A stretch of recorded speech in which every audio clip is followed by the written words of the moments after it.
Yo, what's up guys? Andy here with another episode of Tap Lab, and today I'm going to show you how to switch between the light and dark theme for Twitch. Before we get into it, go ahead and hit that subscribe button, turn on post notifications, hit that like button. I would really appreciate it, and it's going to help new people discover the channel. So let's hop into Twitch, and what we want to do to switch between the light and dark theme for Twitch is tap on your icon or your profile in the top left. And then in the top right of the screen, you want to tap on settings, and then you can tap enable dark theme. And that's all you need to do to switch to the dark theme for Twitch. If you want to switch back, simply tap on your profile again, hit the settings in the top right, and then hit enable light theme. And you can toggle back and forth as much as you want.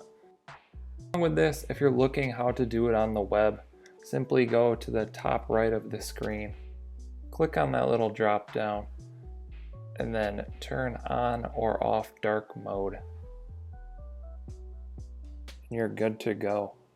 And there you have it, how to toggle between dark and light mode for Twitch in the mobile app and on your browser. I hope you guys found this video helpful. Be sure to drop a comment down below if you have any questions, and I'll try and answer those. I'll also link a Twitch playlist down in the description if you're looking for more tutorial videos on Twitch, so go ahead and check that out. Be sure to subscribe to the channel for daily videos on mobile apps, social media, tech, and all that good stuff. Thank you guys for watching. I'll catch you next time.